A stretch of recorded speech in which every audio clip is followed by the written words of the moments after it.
Okay, hello. So I'm going to review Total Recall on HD DVD, or as my mum likes to call it, Red Ray, because it's red.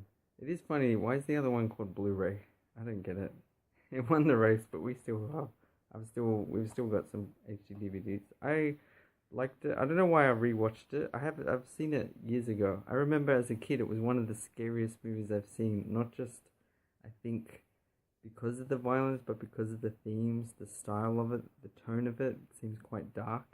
Watching it now, it was amazing how much swearing there was. There was so much people are so mean to each other.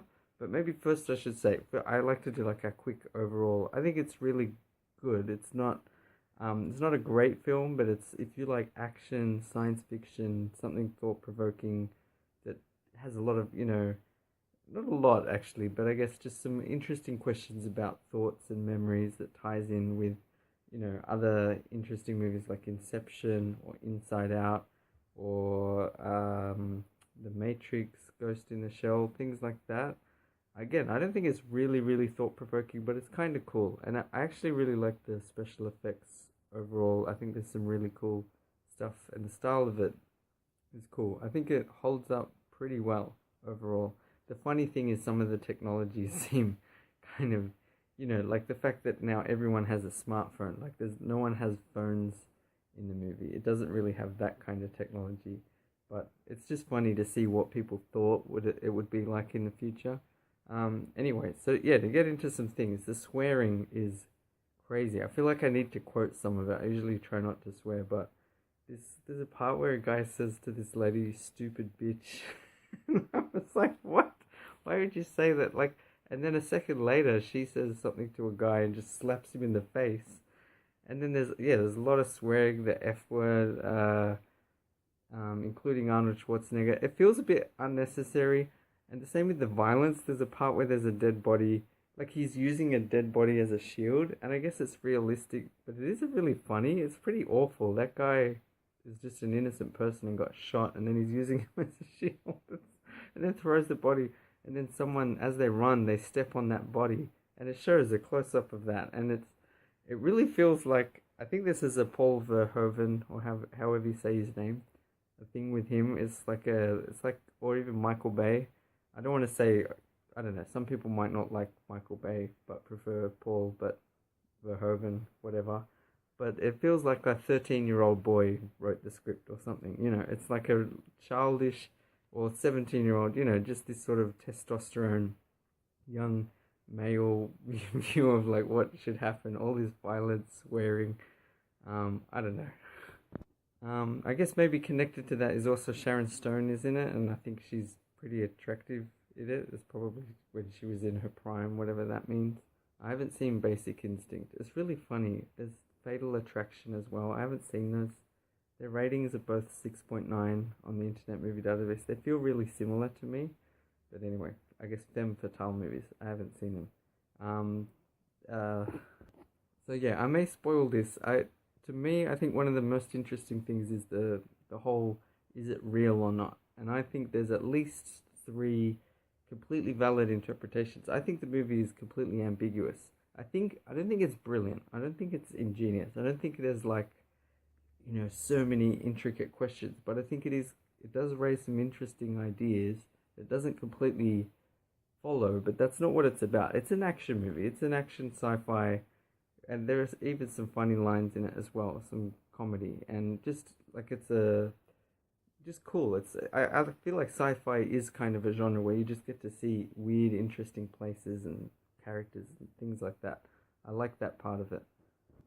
But yeah, so the interpretations. One is that it's basically all a dream. That actually, like, so when he goes, he hears about Total Recall. He asks his friend, he's like, "Oh no, I heard someone had to nearly get a lobotomy or something." And his wife gives a significant look as well. Which seem to be hints for what's later, but that could just be, they're just concerned about him, or just the wife is just like, oh, he's obsessed with Mars, he's having nightmares.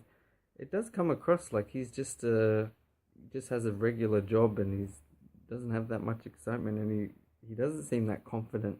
He does seem to just have these dreams of Mars, and then he goes to recall, and then they implant a memory. He ends up picking this secret agent thing and pays a bit more. And it goes exactly as planned. And what we see is exactly what happens in his mind. Whether maybe it's an interactive memory, so like it's a bit like an active dream, like in Inception, where they've sort of set up the parameters, but he's thinking and he's a part of it, or if it's just they just implanted that memory. I think that makes perfect sense. In some ways, that's the simplest explanation. Now, I know the movie has shots from other characters' points of view, like the bad guys. I should mention, I thought Michael Ironside is really, really good in this movie. He's so intense and angry, but not just I think sometimes that makes villains weak if they're just angry all the time. But in this case, it works. He's dangerous, and he doesn't seem like an idiot. He's fast and efficient and just has an intensity. I like that. He feels like a real person. There's a few parts that stand out that I like. But anyway, I think that's valid. Not everything has to be taken literally. If they show things from another point of view, I've had dreams and I'm often in myself, but then I'm seeing things from another point of view, and my memories don't always work. And it's possible right at the very end, after that, he's with that beautiful woman that he has a fantasy about, he kisses her. Maybe that's the thing, he has a weird thing for brunettes for whatever reason. He gets his fantasy memory implanted, and then after that he wakes up and he's like, oh my god, that was incredible. And they're like, yep, it's been 2 hours, how did you find it? And he's like, that was insane, that was way better. And then he could go tell his wife and be like, you won't believe, like, you were evil. And and they can have like a little argument. The wife could be like, why was that, why you? And then they can, he can sort of say, it was just a dream. How when you wake up you have a sudden burst of like lucidity, and all the stuff with the dream just kind of quickly fades. But maybe in this case it won't completely fade, but it's just he realizes, oh, that was all a dream. And he can talk to his friend and say, you were part of it too, and you were like shooting, and I shot like a bunch of people, I killed you. You're like, what?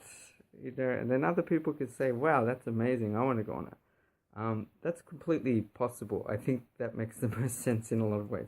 But then, yeah, you could also interpret it as something halfway, where it's like, okay, it was meant to be implanted, but there were problems, and his mind went haywire at some point, and then that guy that arrives in the dream, who is present at recall, and it's like, you're in a dream, and I've come in to try to help you, and he has the bit of sweat coming down his face, which really doesn't indicate that he's lying or manipulating. That indicates he's nervous. I mean, I would be nervous if we had someone insane and it's like, we're going to have to lobotomize them or something unless we can, and then they've plugged me in and I need to go in and convince him and he's insane.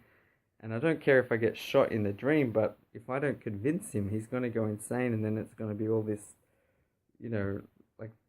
lawsuits against our company of recall because we messed up. He could be nervous for that, or it could just be a weird quirk of the dream, or whatever, or it could just be it was hot. But anyway, he just shoots him in the head.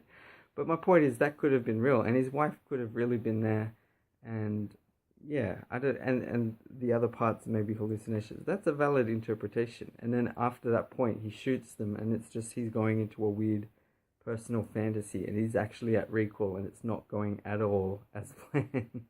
And he's just kind of a crazy person. I think that's valid.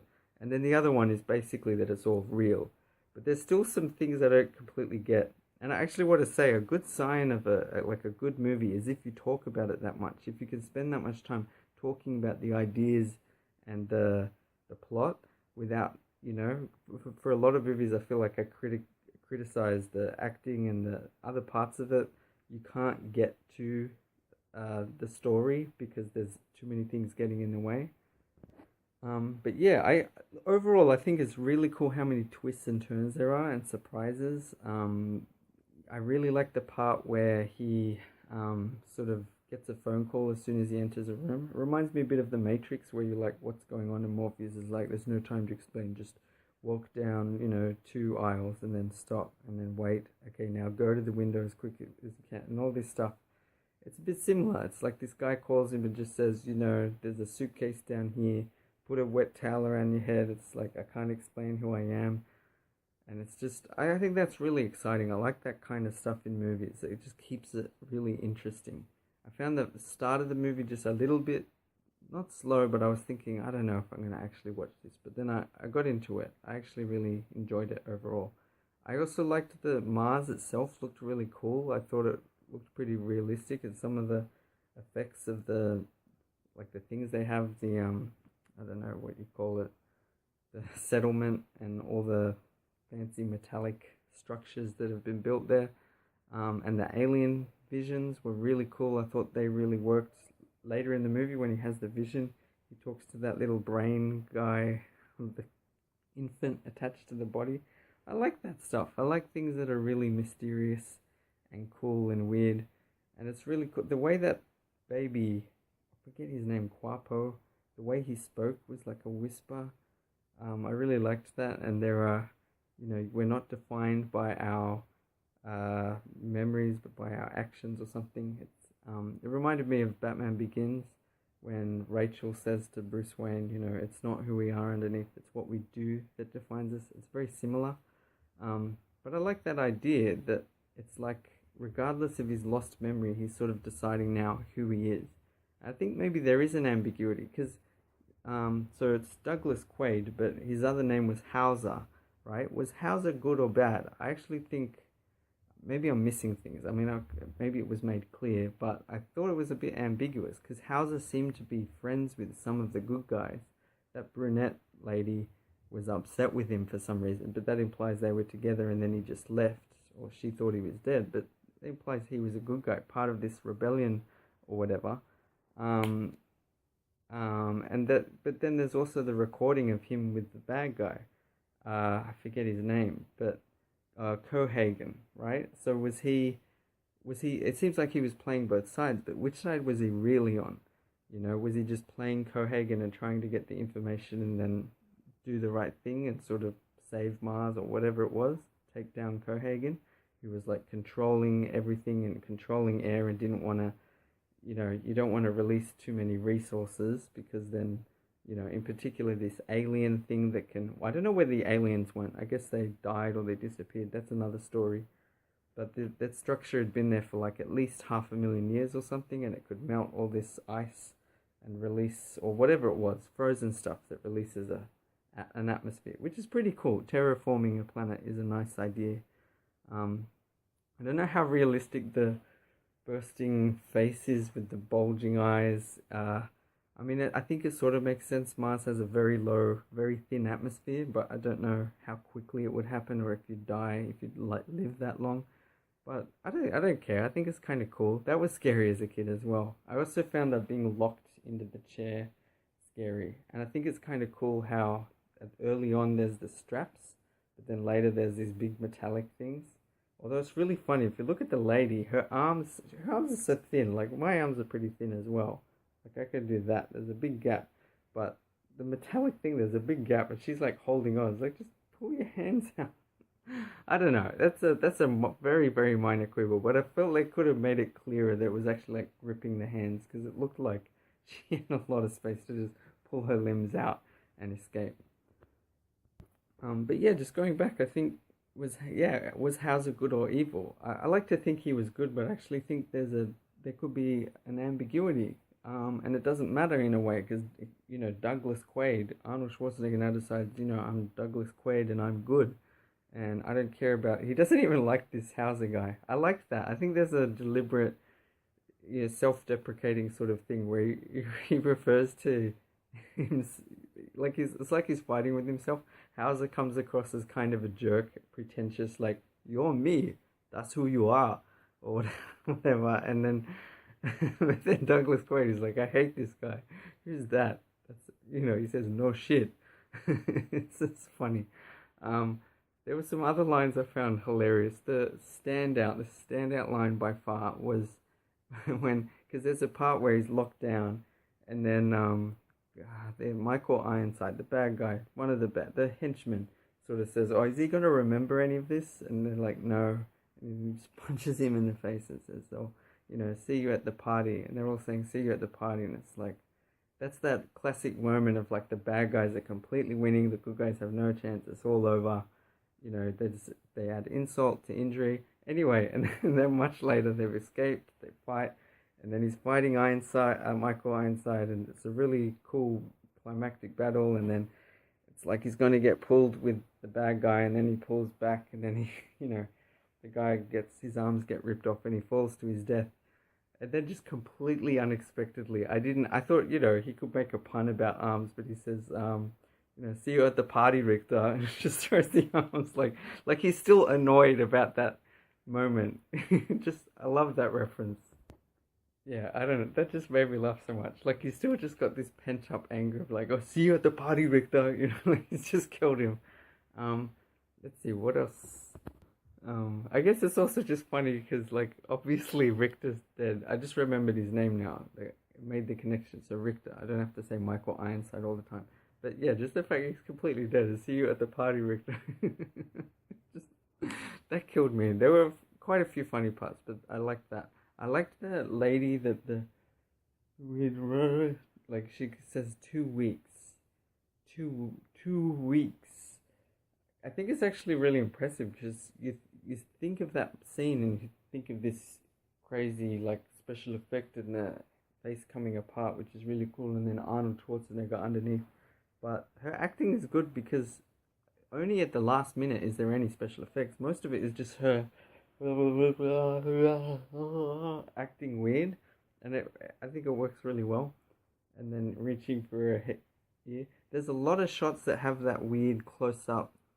I don't know what you call it, like just a special effect face where I don't think it's animatronic necessarily, maybe it is, but it's kind of like a puppet or a weird thing, like when he pulls out the thing out of his nose, the huge, which I don't think your nose can, oh, maybe your nose can bend that much actually, I don't know, but, and of course the part where they can breathe on Mars and then they're popping, and then, yeah, with that lady, her face coming apart, and then Arnold Schwarzenegger's face underneath. It looks weird, but it looks cool. I much prefer that kind of thing than certain types of CGI that get misused. Like, for example, in E.T. the Extraterrestrial, I hate the 2002 version. I think where they added effects, the original, those mechanical effects are much more interesting. I much prefer that, even if it's limited in its expression, even if you can tell at times that it's fake, it's physically real, and it has a weird feel to it. CGI just dates so badly unless it's done particularly well, I think. Also, I like the music a lot by what was his name? He's very prolific. I think he passed away. Jerry Goldsmith. He did Gremlins as well. Overall, I really like it.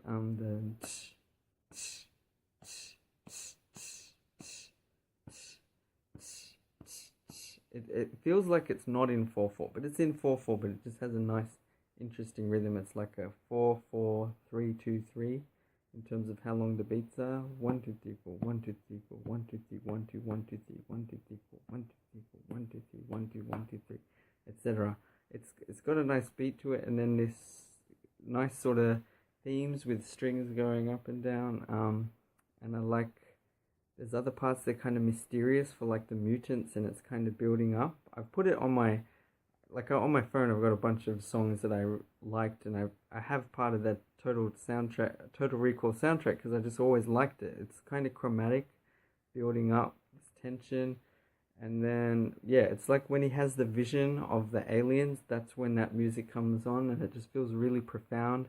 And these big sweeping, shots that. Just on a big screen, it looks really cool. I really do think among science fiction movies, this is one of the best ones. I don't think there are that many great science fiction movies is the problem. But yeah, Total Recall is a very satisfying one overall. Again, not great, not a great film. It's just not at that level to me. It's not significant enough, but it's just really good and really fun.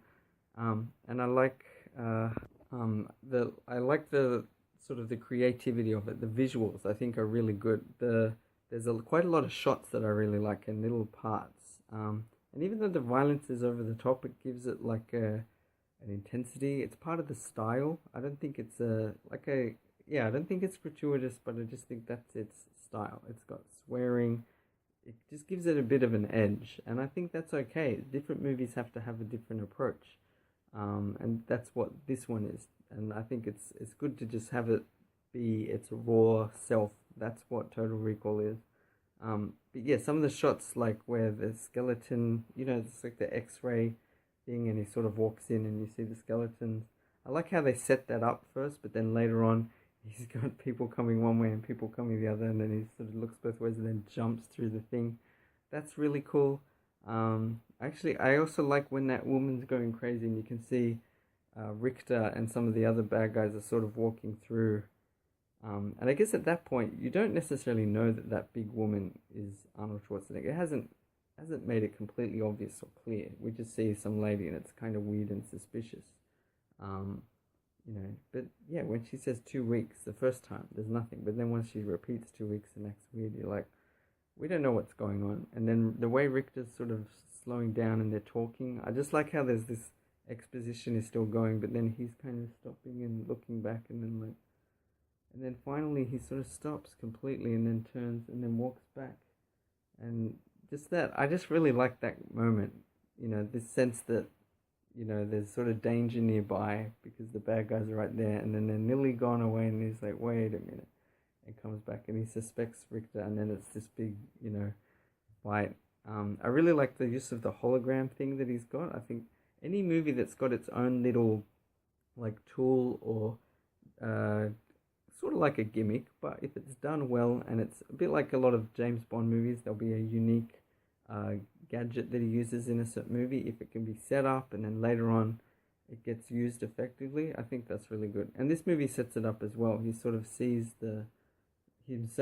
someone and then shoots, and then he sees himself and he's like, that's really cool.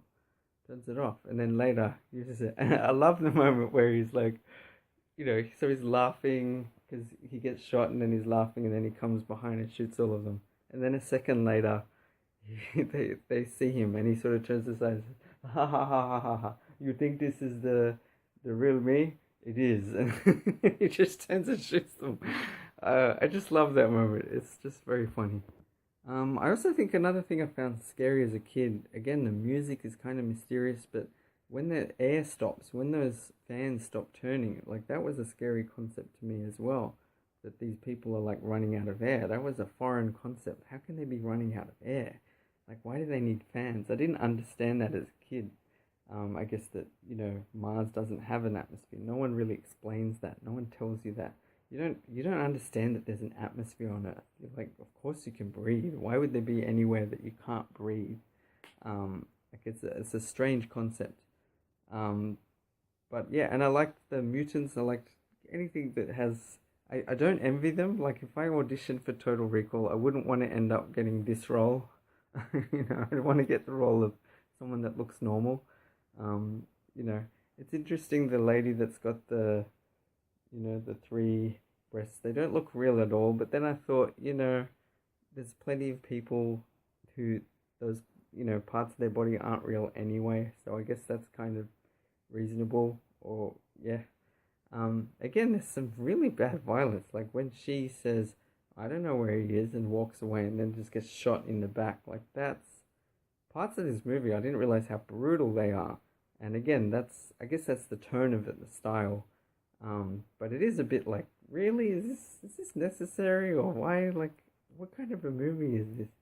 I also liked the black guy that sort of betrays them, and it has the arm, the weird mutant arm. All of that stuff kind of gives it a bit more color and style. I think that's really cool. Yeah, I don't think there's much else to say. I do think Arnold Schwarzenegger is really good at it.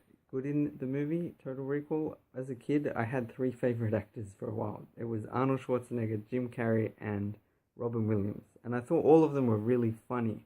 I guess Arnold was also in action movies, but I don't think he's really funny in this movie. But as I was reading Roger Ebert's review, I haven't finished it, but he mentioned how, I think Arnold in this movie, the character is not as sure of himself. He's not just the confident superhero.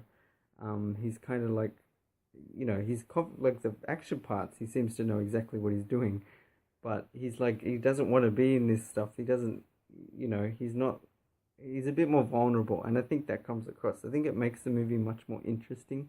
That you actually do get the sense that he's just some guy that works at a construction site who's a nobody, kind of a loser. I mean, with a really beautiful wife, but otherwise, you know, obsessed with Mars for some weird reason, and then goes to recall to try to, you know, and thinks, oh yeah, I want to be a secret agent. And then it's really, really cool that there is this huge ambiguity of like, is the whole thing just that fantasy, or is it actually like he was a secret agent this whole time and all this stuff was?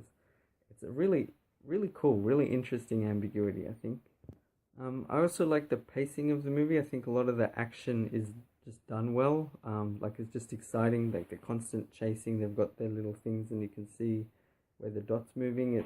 It's easy to follow, and there are lots of good devices, like how he gives the little. He puts the tracking device into a bit of chocolate or whatever that the mice or the rats then eat, and then the rats are running around, and so the bad guys are chasing a rat. And then again, this unnecessary extra bit of violence where they just shoot the rat and there's a bit of blood. Get your ass to Mars. Get your ass to Mars on that screen. Oh yeah, and I love the Johnny Cab. You know, he's like, how did I get here? Come on, I need to know how I got it, or whatever. The Johnny Cab, well, we opened the door, you stepped in. I just like the part where he's like, you know, go, get out of here, just go drive. And then the Johnny Cab's like, you need to tell me your destination. He's like, shit.